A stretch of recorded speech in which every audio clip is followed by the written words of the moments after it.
ሐያቸውን ጥለው እርቃን የሚሄዱ ተገላልጠው የሚወጡ ወንድን የሚፈትኑ ገበያ ላይ ሞል ላይ አደባባይ ላይ በጌጥ ልብሳቸው ወጥተው የሚሽከረከሩ ሴቶች አላህን ሊፈሩ ሚስታቸው ልጃቸው እህታቸው እንደዚህ እንድትሆን የሚፈቅዱ አይተው ዝም የሚሉ ወንዶችም አላህን ሊፈሩ ሊተውበቱ ይገባል።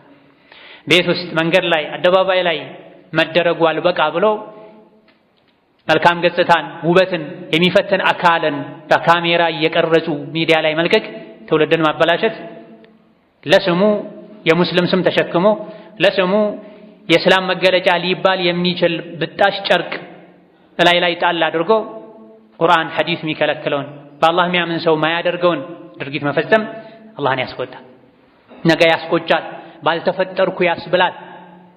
ዱንያ ላይ እዩልኝ ሲሉ የነበረውን ውብ ገላቸውን ነገ ጀሃነም ሲለበልበው ደብቁኝ ይላል።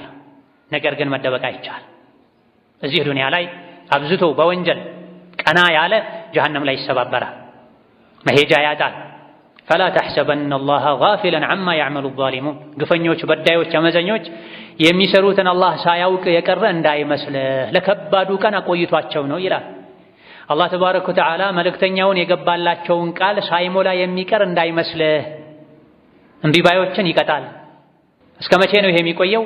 እስከ ቅያማ ቀን ድረስ ነው የሚቆየው። በዛ ቀን ኃያሉ አላህ ይበቀላል። ሙጅሪሞች፣ አመፀኞች፣ እምቢ ባዮች እጃቸውን ከአንገታቸው ጋር በካቴና ይታሰራሉ። የሚለብሱት ልብስ ራሱ እንደ ነዳጅ የሚቀጣጠል ይሆናል። ልብሳቸው ራሱ እንደ ነዳጅ ተቀጣጣይ ልብስ ይሆናል። ፊታቸውን እሳት ይወረዋል። ይሄን አላህ የሚያደርገው ለምንድን ነው? ሊየጅዚየ አላሁ ኩለ ነፍሲን ማ ከሰበት ኢነላህ ሰሪዑል ሒሳብ ይላል። አላህ ተባረከ ወተዓላ እያንዳንዷን ነፍስ የሥራዋን ይሰጣታል።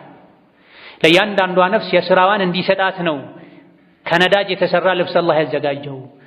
የእምቢ ባዮች ፊታቸው ሁሉ ሳይቀር በሰዓት እንዲሸፈን ያደረገው አላህ ቅጣቱ ብርቱ ነው፣ ምርመራው ፈጣን ነው፣ ማንም ከአላህ አያመልጥም ይላል። ዱንያ ላይ ወንጀል ላይ የተዘናጉ አላህን መፍራትን የተዉ ሸይጣን የነዳቸው የቅያም ቀን አፈር በሆንኩ ብለው ይመኛሉ።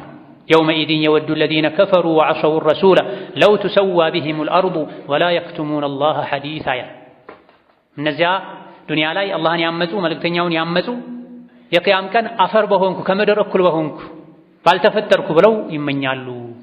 የሰሩትን ወንጀል ደግሞ ከአላህ መደበቅ አይችሉም ይላል። ምክንያቱም አፋቸውን አላህ አሽጎት ወንጀል የሰራ የሰውነት አካላቸው በሙሉ ይመሰክራል። ይህ ፊት ለፊታችን ስላለ ሁላችንም ቆም ብለን ለነፍሳችን ልንጨነቅላት፣ ልናስብላት አኺራ ላይ ከመቃጠላችን በፊት እዚህ ዱንያ ላይ በጸጸት ውስጣችንን አቃጥለን ላለፈው ተጸጽተን ለወደፊቱ መንገዳችንን ልንፈትሽ፣ አካሄዳችንን ልንገመግም ይገባናል። የሰው ስጋ የሚበሉ አላህ ተባረከ ወተዓላ ያከበረውን እርም ያደረገውን የሰው ክብር የሚነኩም ተውበት ሊያደርጉ አላህን ሊፈሩ ይገባቸዋል። በስሜት በመቀኝነት በውስጥ መበላሸት አላህ ተባረከ ወተዓላ ሙስሊም ከሙስሊም ጋር በሰላም እንዲኗኗር፣ እንዲዋደድ፣ እንዲከባበር፣ ሰላም እንዲባባል፣ እንዲዘያየር፣ እንዲደጋገፍ ያዘዘውን ጥሶ በስሜት መነዳት አላህን ተባረከ ወተዓላ ከሚያስቆጡ ነገሮች መሃል አንዱ ነው። ነቢዩ ዓለይሂ ሰላቱ ወሰላም ኢነ ዲማአኩም ወአዕራደኩም ወአምዋለኩም ሐራሙን ዓለይኩም ከሑርመቲ የውሚኩም ሃዛ ብሏል። በብዙ ሺዎች የሚቆጠሩ ቀደምት እውነተኛ አማኞች ሐጅ ላይ ከነቢ ጋር ዓለይሂ ሰላቱ ወሰላም በተሰበሰቡበት ስፍራ ላይ ባደረጉት ድንቅ ንግግራቸው ኹጥባቸው ላይ የሰው ልጆች ሆይ ገንዘባችሁ፣ ክብራችሁ፣ ሕይወታችሁ በመካከላችሁ ሐራም ነው፣ የተከበረ ነው። አላህ ካዕባን እንዳከበረው ሁሉ ይህ ቀን የተከበረ እንዳደረገው ሁሉ የአንዳችሁ ገንዘብ ለአንዳችሁ፣ የአንዳችሁ ስምና ክብር ለአንዳችሁ፣ የአንዳችሁ ሕይወት ለሌላኛው ሐራም ነው።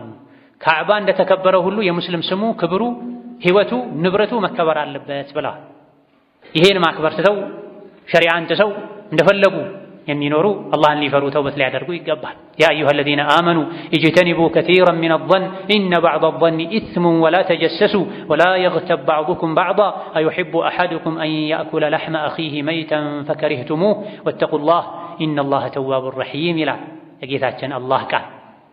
የሰው ልጆች ሆይ እናንተ አማኞች ሆይ መጥፎ ጥርጣሬን ራቁ። መሰረት የሌለው ተጨባጭ ያልሆነ ጥርጣሬ ወንጀል ነው። የወንድማችሁን የእህታችሁን ነውር ጉድለት አትከታተሉ። ከፊላችሁ የከፊሉንም ስጋ እንዳይበላ ወንድማችሁ በሌለበት እህታችሁ በሌለችበት ስሟን በመጥፎ አታንሱ። ይህ ማለት የሰውን ስጋ እንደ መብላት ነው። እንደው እናንተ የሰውን ስጋ መብላት ትወዳላችሁ እንዴ? ቃላችሁት አትወዱም፣ የሰው ስጋ አትበሉም። የሰውን ስጋ በአካል የቆረጣችሁ እንደማትበሉት ሁሉ ሰው በሌለበት ስሙን በመጥፎ እያነሳችሁ አትብሉ። ሁለቱም እኩል ናቸው አለ አላህ ተባረከ ወተዓላ። የሰውን ስጋ የቆረጡ መብላትም ነውር ነው፣ ዘግናኝ ነው። በሌለበት ስሙን አንስቶ በመጥፎ ማውሳትም ልክ በአካል ስጋውን እንደመብላት ልጠሉት ይገባል። አላህን ፍሩ፣ ተውበት አድርጉ። አላህ ተባረከ ወተዓላ ተዋቡ ረሒም መሃሪ ነው፣ ተውበትን ተቀባይ ነው ብሏል። መቼ ነው መተውበት ያለብን? ዛሬ ሳይመሽ፣ ከደቂቃዎች ከሰከንዶች ከስትንፋሶች በኋላ የት እንዳለን ማናችንም አናውቅም። በተለይ በረመዳን ወር ረመዳን ላይ ተውበት ያላደረገ መቼ ነው ተውበት የሚያደርገው? ረመዳን ላይ ያልተስተካከለ መቼ ነው ሊስተካከል የሚችለው? ረመዳን የጀነት በሮች የሚከፋፈቱበት፣ የጀሃነም በሮች የሚዘጋጉበት፣ ታላቁ ጠላታችን ሸይጣን የሚታሰርበት፣ ኸይር ፈላጊ ሆይ ና ወደፊት፣ ወንጀል ፈላጊ ሸረኛ ተንኮለኛ ሆይ ባለህበት ቁም የሚባልበት ወር ላይ ያልተወበተ ራሱን ያላደሰ መቼ ነው የሚታደሰው? መቼ ነው የሚስተካከል? ረመዳን ሳይወጣ በፊት ከመጥፎ ባህሪ ልንወጣ ልዩ ሰው ልንሆን ይገባል። አጀላችን ሳይመጣ በፊት ልንስተካከል ይገባል። ሐታ ኢዛ ጃአ አሐደሁሙል መውቱ ቃለ ረቢ እርጅዑን፣ ተመክረው እምቢ አሉ። አንዳቸውን ሞት ሲመጣባቸው ጊዜ ጌታዬ ሆይ መልሰኝ ወደ ዱንያ ይላሉ። ለምን? ለዐሊ አዕመሉ ሷሊሐን ፊማ ተረክቱ፣ ትቼው የነበረን መልካም ሥራ እሰራ ዘንድ እተውበት ዘንድ ይላል። ከላ አይሆንም። አንድ ሰው